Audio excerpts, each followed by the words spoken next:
Selamat malam sejahtera, shalom ibu bapak saudara-saudara jemaat GPB Sejahtera di DKI Jakarta yang diberkati Tuhan. Salam sehat semua. Mari membaca Alkitab. Baca Alkitab kita malam hari ini terambil dalam kitab Yehezkiel pasalnya yang ke-39 dan 40. Mari kita satu dalam doa. Di malam yang indah ini Tuhan, kembali kami datang kepadamu bersyukur atas segala penyertaan Tuhan sepanjang jalan hidup kami dari pagi hari hingga malam ini. Sebelum kami masuk dalam tidur malam kami akan membaca bagian dari Alkitab yang berintikan firman Allah. Tuhan, karuniakan Roh Kudus-Mu yang mendampingi kami, menguatkan tubuh kami yang lemah, sehingga kami fokus dalam pembacaan Alkitab malam ini. Doa malam ini kami mau alaskan dalam nama Yesus Kristus, firman yang hidup. Amin. Yehezkiel pasalnya yang ke-39. Dan engkau anak manusia, bernubuatlah melawan Gog, dan katakanlah, beginilah firman Tuhan Allah. Lihat, aku akan menjadikan lawanmu, hai Gog, Raja Agung negeri Mesek dan Tubal. Dan aku akan menarik dan menuntun engkau, dan aku akan mendatangkan engkau dari utara sekali, dan membawa engkau ke gunung-gunung Israel. Aku akan memukul tangan kirimu sehingga busurmu jatuh, dan membuat panah-panahmu berjatuhan dari tangan kananmu. Di atas gunung-gunung Israel engkau akan rebah, dan seluruh bala tentaramu beserta bangsa-bangsa yang menyertai engkau. Dan engkau akan kuberikan kepada burung-burung buas dari segala jenis, dan kepada binatang-binatang buas menjadi makanannya. Engkau akan rebah di padang, sebab aku yang mengatakannya. Demikianlah firman Tuhan Allah. Aku mendatangkan api ke atas Magog dan ke atas orang-orang yang diam di daerah pesisir, dengan aman, tentram, dan mereka akan mengetahui bahwa akulah Tuhan. Dan aku akan menyatakan namaku yang kudus di tengah-tengah umatku Israel. Dan aku tidak lagi membiarkan namaku yang kudus dinajiskan, sehingga bangsa-bangsa akan mengetahui bahwa akulah Tuhan yang maha kudus di Israel. Sungguh pasti datang dan terjadi, yaitu hari yang sudah kufirmankan. Dan yang diam di kota-kota Israel akan keluar dan menyalakan api serta membakar semua perlengkapan senjata Gog, yaitu perisai kecil dan besar, busur dan panah, tongkat, pemukul dan tombak, dan mereka membakarnya selama 7 tahun. Mereka tidak akan mengambil kayu dari hutan belukar atau membelah kayu di hutan-hutan, sebab mereka akan menyalakan api itu dengan perlengkapan senjata itu. Mereka akan merampas orang-orang yang merampas mereka, dan menjara orang-orang yang menjara mereka. Demikianlah firman Tuhan Allah. Maka pada hari itu, aku akan memberikan kepada Gog suatu tempat di mana ia akan dikubur di Israel, yaitu lembah penyeberangan di sebelah timur dari laut, dan kuburan itu akan menghalangi orang-orang yang menyeberang. Di sana Gog akan dikubur dengan semua khalayak ramai yang mengikutinya, dan tempat itu akan disebut lembah khalayak ramai Gog. Kaum Israel akan mengubur mereka selama 7 bulan dengan maksud mentahirkan tanah itu. Dan seluruh penduduk negeri turut menguburnya, dan hal itu menjadikan mereka kenamaan pada hari aku menyatakan kemuliaanku. Demikianlah firman Tuhan Allah. Beberapa orang dikhususkan untuk terus-menerus menjelajahi seluruh tanah itu, untuk mengubur orang-orang yang masih bergelimbangan di atas tanah dengan maksud mentahirkannya. Sesudah lewat 7 bulan itu mereka akan memeriksa tanah itu. Kalau mereka menjelajahi dan seorang menjumpai sepotong tulang manusia, maka ia harus meletakkan batu di sampingnya sebagai tanda sampai tukang-tukang kubur menguburkannya di lembah khalayak ramai Gog. Dan ada juga nama kota Hamona. Dengan demikian mereka mentahirkan tanah itu. Dan engkau anak manusia, beginilah firman Tuhan Allah. Katakanlah kepada segala jenis burung-burung dan segala binatang buas, berkumpullah kamu dan datanglah, berhimpunlah kamu dari segala penjuru pada perjamuan korban yang kuadakan bagimu, yaitu suatu perjamuan korban yang besar di atas gunung-gunung Israel. Kamu akan makan daging dan minum darah. Daging para pahlawan akan kamu makan, dan darah para pemimpin dunia akan kamu minum. Mereka semuanya ibarat domba jantan, anak domba, kambing jantan, dan lembu jantan, ternak gemukan dari Basan. Kamu akan makan lemak sampai kamu kenyang, dan minum darah sampai kamu menjadi mabuk pada perjamuan korban yang kuadakan bagimu.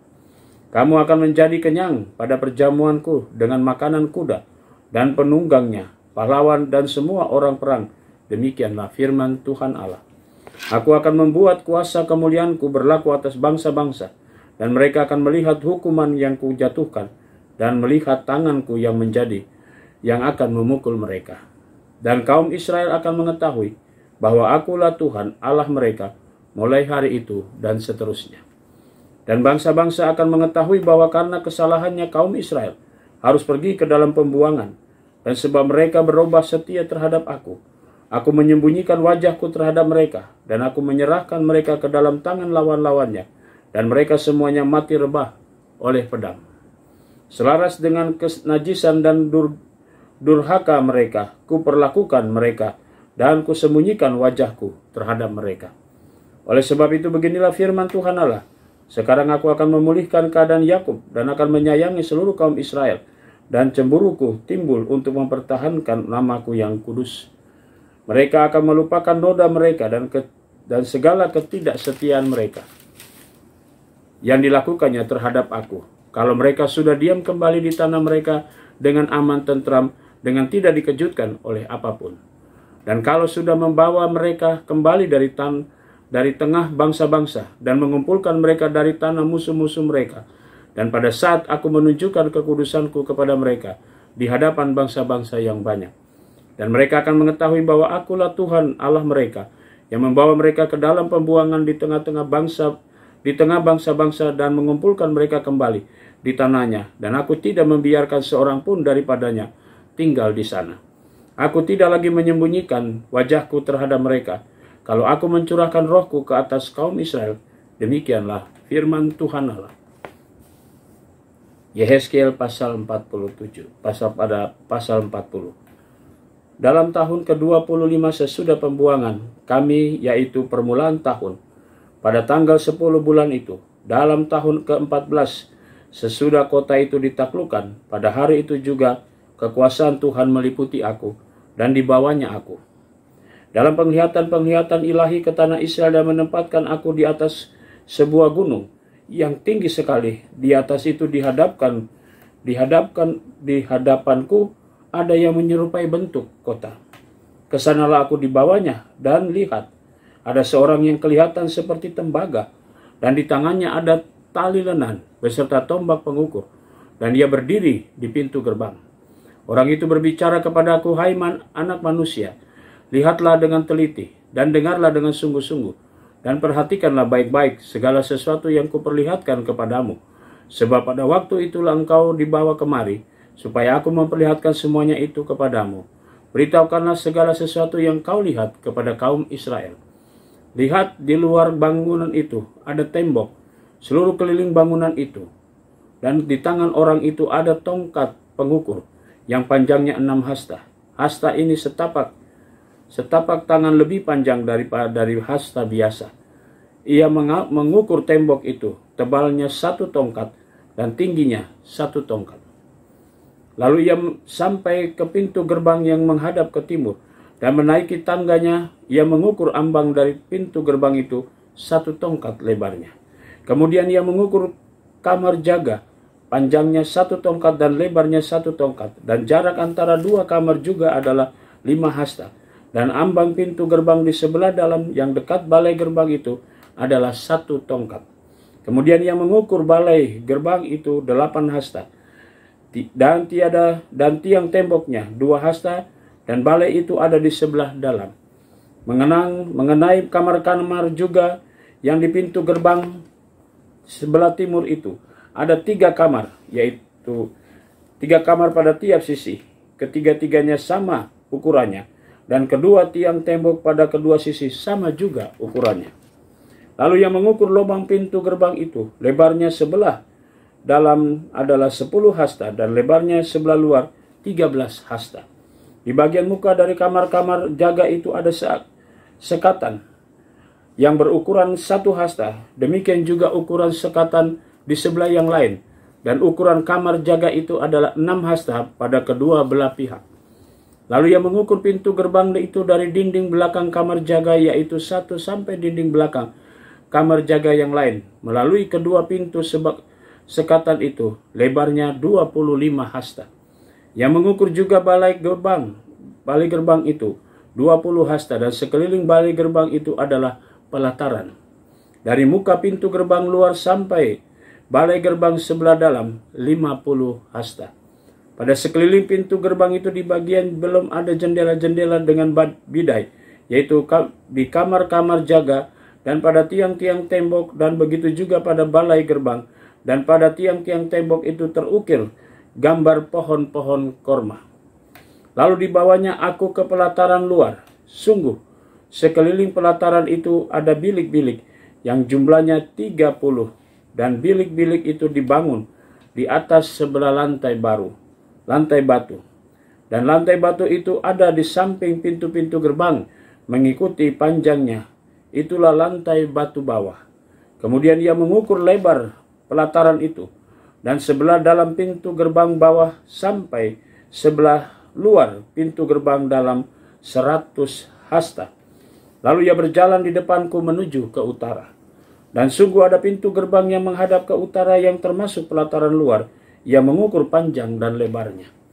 Kamar jaganya tiga sebelah menyebelah. Tiang-tiang tembok dan balai gerbangnya adalah seukuran dengan pintu gerbang pertama, 50 hasta panjangnya dan lebarnya 25 hasta. Jendela-jendelanya, balai gerbangnya, dan gambar-gambar pohon kormanya seukuran juga dengan pintu gerbang menghadap ke timur. Orang dapat naik ke situ melalui tangga yang 7 tingkat, dan balai gerbangnya ada di sebelah dalam. Di pelataran belum ada sebuah pintu gerbang yang berhadapan dengan pintu gerbang utara, sama seperti halnya dengan pintu gerbang timur. Ia mengukur dari pintu gerbang sampai pintu gerbang 100 hasta. Kemudian ia membawa aku menuju selatan. Sungguh ada sebuah pintu gerbang yang menghadap ke selatan. Ia mengukur kamar-kamar jaganya, tiang-tiang temboknya, dan balai gerbangnya. Ukurannya sama saja dengan yang lain-lain. Sekeliling pintu gerbang itu dan balai gerbangnya ada jendela-jendela yang sama dengan yang lain-lain. Panjang pintu gerbang itu 50 hasta dan lebarnya 25 hasta.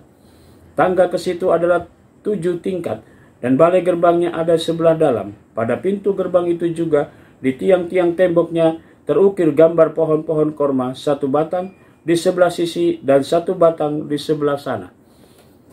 Di bagian selatan pelataran dalam ada juga pintu gerbang. Ia mengukur dari pintu gerbang sampai pintu gerbang di bagian selatan 100 hasta. Lalu dibawanya aku ke pelataran dalam melalui pintu gerbang selatan, dan ia mengukur pintu gerbang itu, dan ukurannya sama saja dengan yang lain-lain. Kamar-kamar jaganya, tiang-tiang temboknya, dan balai gerbangnya ukurannya sama saja dengan yang lain-lain. Sekeliling pintu gerbang itu dan balai gerbangnya ada jendela-jendela. Panjang pintu gerbang itu 50 hasta dan lebarnya 25 hasta. Sekelilingnya ada balai-balai gerbang. Sepanjangnya 25 hasta dan lebarnya 5 hasta. Balai gerbangnya adalah sebelah pelataran timur, dan pada tiang-tiang tembok terukir gambar-gambar pohon-pohon korma. Pada tangganya ke atas ada 8 tingkat. Lalu dibawanya aku ke sebelah timur pelataran dalam, dan ia mengukur pintu gerbang yang ada di situ, dan ukurannya sama saja dengan yang lain-lain. Kamar-kamar jaganya, tiang-tiang temboknya, dan balai gerbangnya ukurannya sama saja dengan yang lain-lain. Sekeliling pintu gerbang itu, balai gerbangnya ada jendela-jendela. Panjang pintu gerbang itu 50 hasta dan lebarnya 25 hasta. Balai gerbangnya adalah sebuah pelataran dari luar, dan pada tiang-tiang temboknya terukir gambar pohon-pohon korma, sebelah sini dan sebelah sana, dan tangganya ke atas ada 8 tingkat.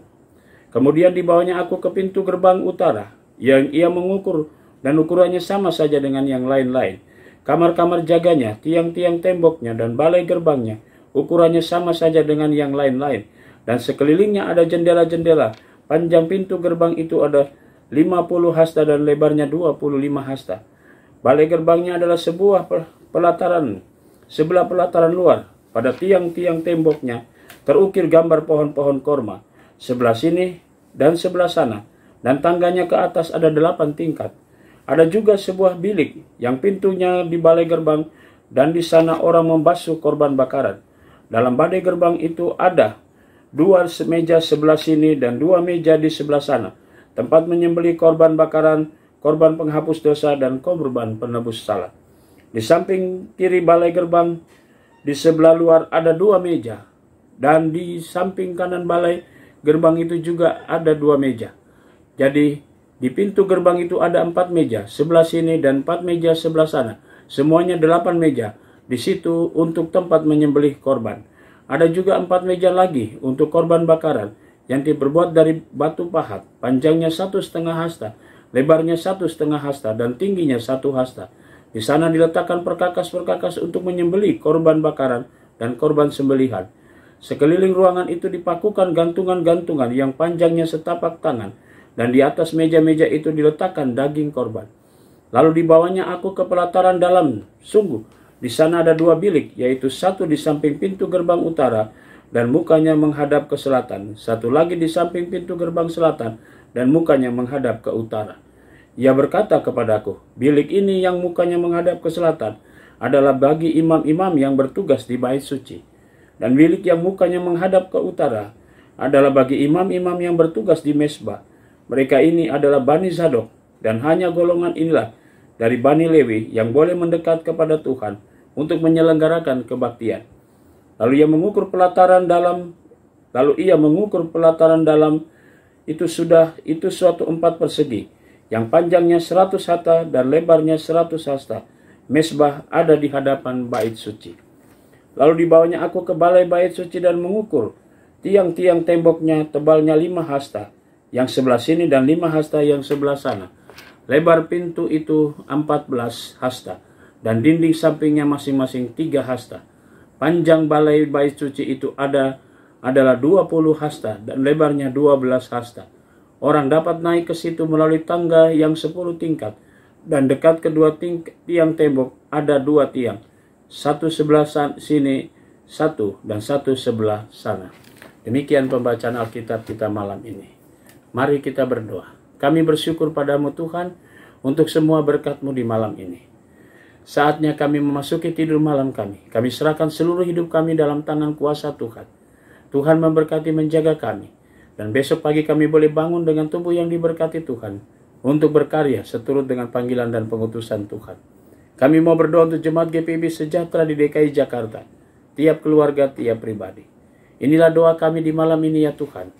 Yang kami naikkan semuanya dalam nama Yesus Kristus, Tuhan dan Juru Selamat kami yang hidup.